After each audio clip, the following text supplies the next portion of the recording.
প্রতিদিন আমরা চলার পথে যা কিছু অভিজ্ঞতা অর্জন করি তা আমরা অন্যের সাথে শেয়ার করতে পছন্দ করি এবং আমাদের উচিত অন্যের সাথে শেয়ার করা। এতে আপনার যে ভালো জিনিসগুলো রয়েছে এগুলো অন্যরা সেই অভিজ্ঞতা কাজে লাগিয়ে ভালো কিছু করার চেষ্টা করবে, আর আপনার মধ্যে যদি খারাপ কোনো গুণ থাকে তাহলে সেটা ধরিয়ে দেওয়ার চেষ্টা করবে।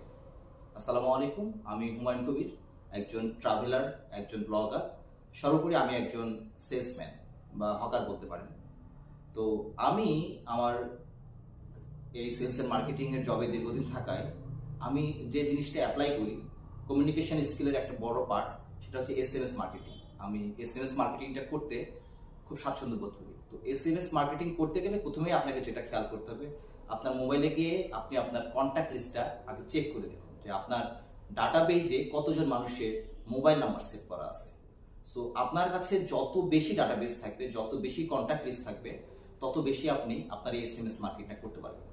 এবং এই এসএমএস মার্কেটিংটা আপনি হোয়াটসঅ্যাপ হোক, ইমো হোক, মেসেঞ্জার হোক, বিভিন্ন চ্যাট বক্স হোক, ইউটিউবের মাধ্যমে হোক, অন্য যে কোনো মাধ্যমে, মেইলের মাধ্যমে হোক, এই এসএমএস মার্কেটিং করতে পারবেন।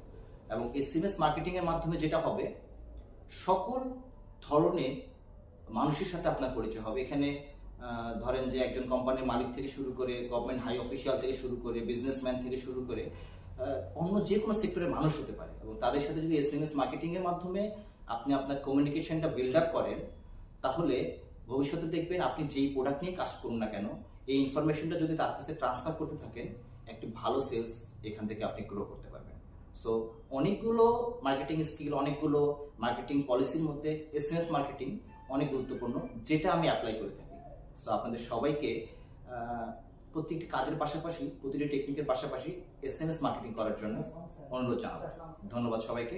আসসালামু আলাইকুম।